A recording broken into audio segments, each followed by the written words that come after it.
안녕하세요. 올해 10월에 결혼식을 앞두고 있는 29살 여자입니다. 결혼을 약속한 남자친구와는 대학 졸업을 앞둔 시점에 취직 준비를 하면서 알게 되었어요. 지금도 좋은 일자리 구하기 힘들다고 연일 뉴스에서 떠들지만 5년 전에도 좋은 직장 들어가는 건 하늘의 별 따기나 마찬가지였습니다. 대학만 가면 다 끝날 줄 알았는데 취직 준비하는 게 대입 시험 때보다 더 힘들더라고요. 목표한 점수까지 도달해도 취직이 될지 안 될지 확신할 수가 없다 보니 자격증이며 이런저런 조건을 채워도 서류조차 통과하지 않을 때도 있었으니 심리적으로 많이 힘들었어요. 남자친구는 그때 같이 취업 스터디하면서 알게 되었는데 어찌저찌 저랑 남자친구 둘 다 취직을 한 뒤에 다시 인연이 닿게 되면서 연인으로 발전하게 되었습니다. 그 당시 같이 목표하던 이름만 들어도 다 아는 대기업 그 회사는 아니었지만 그래도 적당히 서로 전공 살릴 수 있는 괜찮은 회사에 들어가게 되었어요. 월급은 대기업에 비할 건 아니지만 그래도 통계적으로 평균을 냈을 때 중간보다 더 잘 쳐주는 정도였고요. 사회초년생 때 시작한 연애다 보니 결혼에 대해서는 사실 딱히 생각해 본 적 없는데 그냥 그렇게 취직 이후로 쭉 오랫동안 만나게 되니 무르르듯 자연스럽게 결혼 이야기가 오고 가게 되었습니다. 남자친구가 저한테 먼저 이야기했던 게 있는데 요즘 부모님한테 손 벌려서 결혼하는 사람이 어디 있냐고. 모처럼 신혼부부를 위한 전세제도도 잘 되어 있는데 그냥 대출받아서 양가 부모님한테 손 벌리지 말고 결혼 준비를 하자고 했습니다. 저도 저희 부모님 형편을 어느 정도 알고 있다 보니 흔쾌히 그러자고 했는데 남자친구가 그 말을 꺼낼 때 좀 더 자세하게 물어볼 걸 그랬다는 후회가 바로 들었습니다. 남자친구가 5년 직장 생활하면서 모아놓은 돈이 4천만 원밖에 안 되었던 거예요. 그런데 저도 남자친구랑 같은 해에 회사 생활 시작했고 월급도 비슷했는데 저는 모아놓은 돈이 남자친구의 딱 2배였습니다. 그렇다고 남자친구랑 연애를 하면서 데이트 비용을 전부 남자친구가 부담했던 것도 아니었고요. 제가 모아놓은 돈이 2배나 넘는다는 사실을 알게 되니 남자친구가 적잖이 당황하더라고요. 제가 돈을 어째서 그것밖에 못 모았냐고 하니 인터넷에 검색해보라고. 현실적으로 5년 직장 생활에서 4천 모은 거면 잘 모은 편에 속한다고 하면서 자기 주변에는 자기보다 잘 모은 사람들이 한 명도 없다고 오히려 당당하게 나오는 거예요. 남자가 사회생활하고 그러려면 돈쓸일도 있고 그러지 않겠냐고 제가 이해해야 한다고 하는데 솔직히 남자친구랑 오랜 기간 연애하면서 사람이 나쁜 사람이 아니란 것도 알고 있었고 가족만큼 편해졌기도 해서 결혼을 결심한 거긴 하지만 저렇게 뻔뻔하게 나오는 모습을 보니 결혼을 다시 생각해야겠다 하는 마음이 굴뚝 같더라고요. 연애할 때도 단점이라고 생각했던 게 꼭 자기를 주변의 어떤 상황과 비교를 할 때마다 꼭 자기보다 상황이 못한 사람들하고만 비교를 하고 싶어 했어요. 예를 들자면 모아놓은 돈 가지고 변명했던 걸 들 수 있겠네요. 자기가 알아보니 현실적으로 직장 생활하면서 1년에 1천만 원도 못 모으는 사람들이 부지기수다 하는 인터넷 게시물을 어디서 보고 저렇게 이야기하는 거였거든요. 그런데 조금만 더 검색해보면 직장 생활 5년 차에 1억을 모았네, 1억 5천을 모았네 하는 글들도 심심찮게 찾아볼 수 있었어요. 애초에 1억이나 모았을 거라곤 기대도 안 했지만 적어도 저랑 비슷하게는 모았을 거라 생각했는데 제 반밖에 안 되었으니 낭패였지요. 남자친구도 분위기 파악 정도는 할 줄 아는 사람이었으니 제가 심기가 불편하고 상황이 좀 안 좋게 돌아가는 걸 눈치챘나 봐요. 한동안 제 눈치를 그렇게 보면서 있었는데 며칠 지나지 않아서 목소리에 잔뜩 힘이 들어가서는 자기 부모님께서 자기 결혼할 때를 위해 모아둔 돈이 있으시다며 1억을 보태주시기로 했다 자랑처럼 이야기하더라고요. 먼저 부모님 손 안 벌리고 결혼하자던 사람이 상황이 급박해지니 부모님께 도움을 요청했다는 건 안 봐도 비디오였습니다. 그래도 그걸 가지고 따지지는 않기로 했어요. 남자친구 말 맞다나 갑자기 어디서 힘들게 구하신 것도 아니고 아들 장가 보낸다고 쭉 모아왔던 돈이라고 하니까 말입니다. 그런데 남자친구 쪽에서 남자친구가 모아놓은 돈은 차치하더라도 계획에는 없었던 1억이라는 큰 돈을 해주기로 했는데 저라고 저희 부모님 상황 힘든 거 알고 있지만 저희 쪽에서 아무것도 안 해가게 둘 수가 없더라고요. 저희 부모님한테 이 이야기를 했더니 저랑 같은 반응을 보이셨고 예비 사돈 댁에서 그렇게 보태는데 당신들도 가만히 있으면 그건 나중에 이야기 나올 수도 있다고. 일단 노후 자금으로 쓰신다고 적금을 여러 개 들어둔 게 있는데 그중 하나를 깨서라도 2천을 만들어주겠다 하셨습니다. 그럼 제가 모은 돈 8천에 부모님이 지원해준 돈 2천에서 1억을 해가는 거나 마찬가지니까요. 여전히 남자친구가 모아놓은 돈과 남자친구 집에서 지원해주기로 한 1억 4천보다는야 부족하지만 애초에 시작을 반반 결혼하기로 했던 것도 아니었고 부모님 도움 없이 하기로 했던 결혼이니 그게 그렇게 문제될 건 없겠다 싶었습니다. 그래서 총 2억 4천으로 결혼 준비를 하기 시작했지요. 2억 4천의 신혼부부를 위한 전세대출을 받아서 신혼집을 구하기로 했어요. 혹시 모를 주택청약 당첨의 기대 때문에 조금이라도 목돈을 만들어두고 싶었고, 그래서 욕심내지 않고 집도 딱 신혼 때 몇 년 살기 괜찮은 정도로만 구하고, 혼수랑 결혼식 비용도 최대한 아껴보기로 결정을 했습니다. 혼수 같은 경우에는 나중에 저희가 전세 말고 자가로 집을 구하면 그때 가서 할부를 하든 뭐를 하던 간에 좋은 걸로 하면 되겠다는 생각이었거든요. 그렇게 하나둘씩 착착 결혼 준비 해나가고 있던 상황이었는데, 지난주에 데이트하고 있는데 남자친구가 말도 안 되는 헛소리를 하더라고요. 자기 부모님이 1억이라는 큰 돈을 보태주지 않느냐. 그러니까 앞으로 자기 부모님한테 알아서 잘해야 한다. 뭐 이런 식으로 말을 꺼내는 거예요. 다른 건 없고 한 달에 한 번 정도는 시어머니랑 같이 백화점이나 아울렛 같은데 쇼핑 좀 다녔으면 한다는 겁니다. 자기가 외동아들인데 어머니가 이따금씩 딸이 있었으면 좋겠다고 하셨다고. 이참에 제가 딸 같은 며느리 역할 좀 톡톡히 해주면 좋겠다고 하더라고요. 아버지도 무뚝뚝한 성격이고 자기도 아들이다 보니 잘해드리고 싶어도 같은 여자인 제가 하는 것만 하겠냐더라고요. 어머니가 자기한테 전화 오면 참 좋아하시는데 무뚝뚝한 아버지 닮아가지고 자기는 전화하는 게 불편하니까 자기 대신해서 안부 전화도 자주 드리면 좋겠다니 어쩌냐 하는데 무슨 생각을 가지고 저런 소리를 다 하고 있나 싶었습니다. 그러다 결정적으로 남자친구가 한마디를 더 보태는데 오만정이 다 뚝 떨어지더군요. 저보고 이제 여자친구가 아니고 며느리가 되는 거니까 시댁에 가면 불편한 티도 내지 말고 손님처럼 가만히 있지 말라는 겁니다. 왜 저런 이야기를 하나 했더니 결혼 허락 받으면서 예비 시댁에 들렀던 날 일에 대해서 말을 꺼내더라고요. 그래도 처음 인사드리러 간다고 해서 샤인머스켓 한 상자 사들고 인사드리러 갔었어요. 자리가 아무래도 어려운 자리다 보니 조금 어색하긴 했지만 최대한 자연스럽게 있으려고 노력했어요. 불편한 티는 최대한 내지 않으려고 노력했었는데 남자친구 눈에는 제가 많이 불편해하는 게 보였나 봐요. 이미 남자친구는 저희 집에 먼저 인사를 드렸고 그때 결혼 허락이고 다 받고 간단한 대화 몇 마디 나눴던 상황이었습니다. 적어도 남자친구가 저희 부모님께 인사드리러 왔을 때 물어보는 말에 로봇처럼 대답만 하고 뻣뻣하게 얼어붙어 있던 거 생각해보면 제가 그렇게 불편해했다고는 생각하지는 않았는데 사람마다 느끼는 게 다르니까 뭐 할 말은 없어요. 제가 가고 나서 무슨 이야기가 오고 갔길래 불편한 티를 냈다는지는 모르겠지만 손님처럼 가만히 있지 말라는 말은 무슨 말인지 짚고 넘어가야겠더라고요. 그러니까 남자친구가 대답이라고 한다는 소리가 그날 있었던 일을 가지고 걸고 넘어지더라고요. 자기 어머니가 식사 준비한다고 음식 차리고 있는데 가만 앉아만 있던 게 좀 보기 그랬다고 하는 거예요. 식사 끝나고 나서도 말이라도 설거지는 내가 하겠다 한마디 했으면 얼마나 보기 좋았겠냐고. 식사 끝나고 나서도 과일 몇 개를 내주셨는데 이젠 남자친구 어머니도 아니고 시어머니 되실 분이 과일을 자르고 계시는데 칼이라도 뺏는 신용이라도 했어야 한다는 거예요. 과일 이야기가 나와서 말인데 저도 그때 조금 서운했던 게 있었어요. 제가 샤인머스켓이며 이런저런 수입 과일들 여러 개를 사갔는데 솔직히 샤인머스켓 그거 예전만큼 비싸고 없어서 못 먹는 과일도 아닌데 제가 사간 과일들은 그대로 두고 어디 냉장고에 몇 달은 처박아 두신 건가 싶은 말라 비틀어진 사과 몇 개 썰어주신 게 전부였어요. 괜히 사간 거 생색내는 것 같아 아무 말도 안 하긴 했지만 서운했던 거 꺼내면 저도 한두 가지 아니지요. 당장 남자친구가 저희 집에 인사하러 왔을 때 빈손으로 왔던 거 하며 그런데 되려 지난 이야기 끄집어내가며 그땐 그랬고 저땐 저랬지 하며 앞으로 잘하라는 소리가 뭔가 싶더라고요.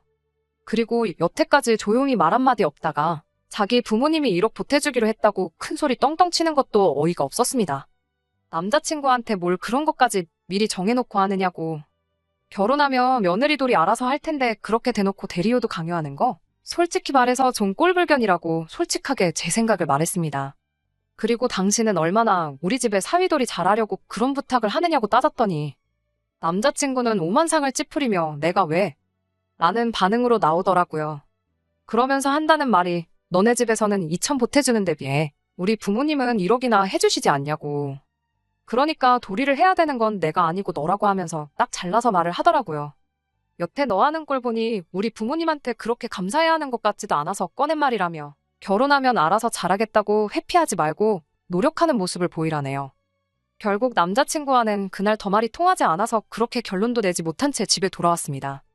원래는 퇴근하면 평일에도 가끔씩 만나서 결혼 준비한다고 만나 사소한 이야기 나누고 겸사겸사 데이트도 하고 돌아왔는데 오늘까지도 그냥 일핑계 대면서 자리를 피하고 있어요. 결혼 이야기 오고 간 지 얼마나 됐다고. 차라리 사소한 걸로 자존심 싸움하는 거였다면 차라리 제가 아무 말도 안 했겠는데 시작부터 이런 역대급 대리요도 이야기를 꺼낼 줄은 몰랐습니다. 막말로 말이 남자친구 부모님이 1억을 해준다는 거지. 엄밀히 따지고 보면 저희 집보다 4천만 원 더 해오는 거거든요. 그걸 바꿔서 말하면 애초에 양가 부모님 지원 없었으면 남자친구가 저보다 4천만 원 덜 해오는 상황이었고요.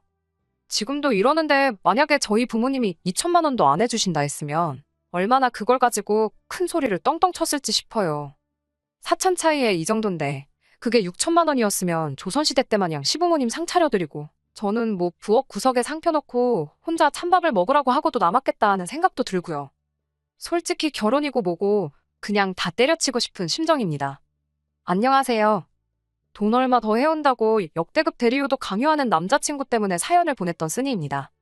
댓글로 조언 남겨주신 분들께도 너무 감사드립니다. 남자친구와는 사연 올린 이후로 2주 동안 바쁘다는 이유로 안 만났어요. 주말에는 친구들하고 예전에 정해놓은 선약이 있다고 핑계대고 자리를 피했고요. 평소 같으면 회사 나가는 평일이라 할지라도 일주일에 2-번 정도는 남자친구랑 데이트를 하고 집에 들어오던 저였으니 칼퇴하고 와서는 집에서 한숨만 땅이 꺼져라 쉬고 있는 저를 보고 저희 어머니께서 뭔가 낌새를 눈치채셨던 것 같아요. 무슨 일이 있었는지 물어보시길래 남자친구와 있던 일을 다 이야기해줬더니 어머니가 대수롭지 않은 듯 그게 뭔 고민이냐고 하면서 언제 날 잡아서 남자친구나 한번 다시 집에 데려오라고 하시더라고요. 저는 파혼을 해야 하나 말아야 하나 고민하고 있었는데 별일 아니라고 하시면서 집에 데리고 오라 하시니 솔직히 이해가 되지 않았습니다. 어머니도 옛날 분이시니 남자친구가 틀린 소리 하는 게 아니라고 생각하시나? 하는 생각까지 들었어요. 그 주말이 돼가지고 남자친구 보고 저희 부모님이 한번 보자시니 오라고 했어요. 2주 동안 제가 만나는 거 피하는 게 티가 날 정도로 행동했으면 어느 정도 눈치를 챘으면 좋으련만 자기가 불리한 상황에서는 그렇게 눈치가 빠르더니 아직도 기고만장해 있던 남자친구는 장인 장모님이 사위를 벌써부터 오라가라 하신다고 짜증 섞인 말투로 농담을 다 하더라고요. 집단에는 농담이라고 능청스럽게 말하긴 했지만 그 말 한마디에서부터 이미 남자친구가 평소에 어떻게 생각하고 있는지 잘 말해주는 거라 생각했습니다. 그리고 저녁 시간 맞춰서 남자친구가 저희 집에 찾아왔는데 기대는 안 했지만 역시나 또 빈손으로 몸만 덜렁 왔더라고요. 제가 그걸 가지고 뭐라 한마디 했더니 저보고 괜찮겠냐고 자기가 뭐 사왔으면 또 벌써 2만 원만큼 결혼 비용에서 차이가 나지 않겠냐고 이죽거리는데 솔직히 한 대 걷어쳐주고 싶더라고요. 아무튼 그렇게 저희 집에서 부모님과 남자친구 저 이렇게 넷이서 식사를 했습니다. 식사 끝나고 나서 어머니가 남자친구한테 할 이야기가 있으니 이쪽으로 와보라고 하시더라고요. 남자친구가 자리에 앉자마자 어머니가 통장 몇 개를 꺼내시는데 그 통장들은 부모님이 노후자금 하신다고 적금 여러 개 쪼개서 들고 있는 통장이었어요. 아직 만기가 한참 남은 것도 있고 그런데 대충 그 통장에 있는 돈만 합쳐보면 1억 3천 정도 되는 금액이 들어있었습니다. 그리고 어머니는 남자친구한테 이 돈을 결혼자금으로 주시겠다 하더라고요. 남자친구도 솔깃했을 거예요. 그 돈이면 신혼집 전세는 대출 따로 받을 필요 없이 구할 수 있었거든요. 아무리 이자가 싸도 아예 안 내는 것보다 쌀 수는 없잖아요. 어머니께선 그 통장을 모아들고는 남자친구한테 건네는 신용을 하면서 한마디 하시더라고요. 그럼 우리 집에서는 도합 1억 5천을 해주는 건데 앞으로 어떤 사위가 될 건가 한번 말해보라고 말이지요. 남자친구는 통장을 받아들이려고 뻗은 손을 공중에 멈춰서는 잔뜩 당황해서 시간이 정지한 것처럼 그대로 얼어붙어 있었습니다. 당황해서 한마디도 잊지 못하고 있던 남자친구를 두고 저희 부모님이 말씀하시기를 자네가 내 딸한테 무슨 이야기를 했는지 다 들었다고. 그런데 이제는 우리 집에서 돈을 더 해주는 상황이 되었으니 이제는 상황이 반대가 된 게 아니냐며 똑같이 해야 되는 거 아니겠냐 하더라고요. 저희 아버지가 토요일이 되면 새벽바람부터 등산을 가고 일요일에는 조기축구회에 나가세요. 그런데 등산이며 축구며 혼자 다니시니 적적하신 것 같아 보인다고. 남자친구 보고 앞으로 주말에는 등산이든 축구든 하나 골라서 장인하고 같이 다닐 수 있도록 하라고 하시더라고요. 원래도 회사에서 가끔씩 회식 대신에 주말에 등산을 가자고 불러내는 문화가 있다고 했는데 그때마다 등산이라면 아주 질색팔색을 하던 남자친구였거든요. 그런데 대뜸 이제는 등산을 빼도 박도 못하게 매번 가야 한다니. 그리고 부장님보다 더 멀게 느껴지는 예비장인과 한계라니 남자친구한테는 악몽과도 같았을 겁니다. 어머니는 이어서 말하시길 우리 집도 딸 한 명밖에 없어서 아들 있는 집 보면 부러웠는데 당신이 또 한깔끔 하는 성격이라 한 달에 한 번은 기분 전환으로 지방 가구 배치도 바꿔보고 대청소하면서 베란다 샤시 같은 것도 다 뜯어내서 물청소 싹 하고 싶었는데 아들이 없어서 그렇게 못하셨다고. 그러니까 앞으로 한 달에 한 번은 또 저희 집에 와서 대청소하는 걸 도우라고 하는 겁니다. 사위한테 처가에 와서 설거지를 시키겠냐, 밥빨래를 시키겠냐고. 그냥 힘쓰는 일 생기면 와서 그때그때 도와주면 좋겠다고 하시는데 남자친구가 저한테 말한 며느리돌이라고 쓰고 식모살이라고 읽는 그것들을 그대로 똑같이 남자친구한테 해내라고 말하시는 거였지요. 남자친구는 어디서 꿀이라도 훔쳐먹고 온 건지 아직도 파른 통장 받아들으려고 뻗은 그대로 얼어붙어서는 아무 말도 못하고 쩔쩔매고 있더라고요. 그 꼴을 보는데 어찌나 속이 후련하던지. 그날 저녁에 남자친구한테 연락이 왔습니다. 그냥 우리 처음에 하기로 했던 대로 양가 부모님 지원 받지 말고 우리끼리 힘으로 하면 어떠겠냐고 말이지요. 저희 부모님이 더 해주시기로 한 돈에 제 돈을 합치면 남자친구 쪽에서 해오는 돈하고 9천만 원 차이가 나잖아요. 그런데 저렇게 나오는 거 보니까 아마 시댁에서 비슷하게라도 그 돈을 맞춰서 반반 결혼을 시킬 여력도 안 되는 것 같더라고요. 그러니까 이제 한다는 소리가 아예 부모님 돈은 없던 걸로 하자는 거지요. 그 말을 들으니까 이 사람이 한심한 것도 있지만 여태까지 파혼하자고 말도 꺼내지 못해 전전긍긍하던 제가 다 한심해지더라니까요. 그냥 결혼은 없던 일로 하자, 파혼하자는 말이 턱끝까지 차올랐는데 한숨 돌리고서 참아냈습니다. 그리고 남자친구한테 그럼 부모님이 해주기로 한 돈은 있고 우리가 모은 돈만 가지고 결혼하자고 했습니다. 남자친구 목소리가 밝아지는 게 전화기 너머로도 느껴지더라고요. 안도의 한숨을 내쉬는 소리가 들리자마자 제가 한마디 더 했어요. 그러면 이제 내가 무려 4천만 원 더 가지고 오는 거니까 나한테 남편돌이 얼마나 잘할 거냐고요. 나도 쇼핑 좋아한다고 한 달에 한 번은 백화점 데려가서 좋은 거 사달라고 했지요. 꼭 명품일 필요 없다고 그냥 그때그때 갖고 싶은 거 말할 테니 그거 사주면 된다고 했습니다. 그리고 일 마치고 퇴근하고 집에 들어오면 피곤한 티 내지 말고 집안일부터 하라고 했어요. 요리는 할 줄 모를 테니까 식사 준비 정도는 내가 도와주겠다고. 대신 설거지 같은 뒷정리는 당신이 다 하고 식사 끝나고는 과일들 껍질 전부 직접 깎아서 바치라고 했지요. 요리는 못해도 과일 껍질 정도는 벗길 수 있잖아요. 제 말이 끝나기 무섭게 남자친구가 갑자기 왜 그러냐며 쩔쩔매기 시작하더라고요. 지가 분리할 때만큼은 눈치가 그렇게 빠르더니 이번에도 역시나 눈치를 챈 것 같더라고요. 그래서 남자친구한테 기억 안 나냐고 했어요. 당신 부모님이 이렇게 해주기로 했으니까 나한테 며느리 돌이라고 포장해서 강요했던 대리효도 목록을 나한테 적용시켜서 똑같이 말한 건데 뭐가 문제가 있냐고요. 당장 양가에서 부모님들이 지원해주기로 했던 돈 합쳤을 때 차이 나는 4천만 원하고 내가 모은 돈과 당신이 모은 돈에서 차이 나는 4천만 원하고 뭐가 다르냐고 했지요.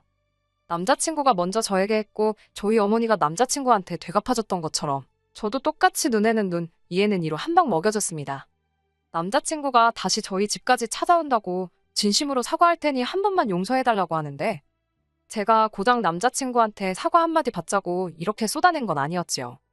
그리고 그제서야 2주 동안 혼자 머리 싸매면서 고민했던 말을 직접 꺼내줄 수 있었습니다.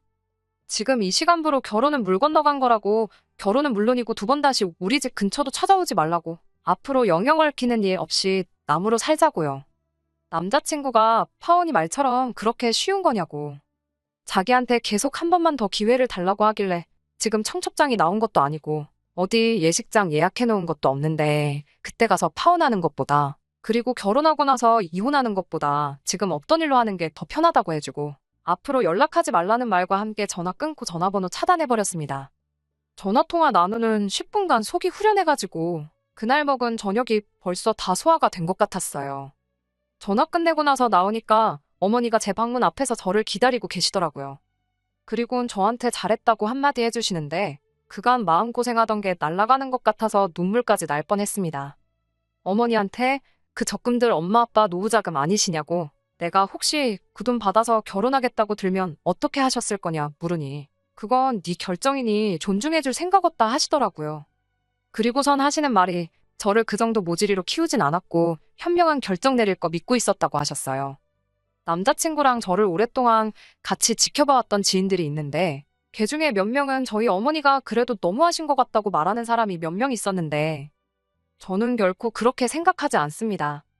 그깟 돈 1억 받고 평생 식모살이 비슷하게 할 뻔한 거 구해주신 거나 마찬가지인데 왜들 그렇게 생각하나 모르겠네요.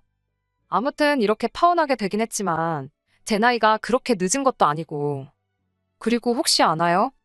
똥차가 가고 벤츠가 온다는 말도 있잖아요. 적어도 이제 제 눈으로 뭐가 똥차고 뭐가 벤츠인지는 구분할 수 있게 되었으니 제 스스로 좋은 선택 내릴 수 있을 거라고 믿어요. 끝까지 들어주셔서 감사합니다. 오늘의 사연은 여기까지입니다. 구독과 좋아요, 알람 설정 부탁드리고 더 좋은 사연으로 다시 찾아뵙겠습니다. 감사합니다.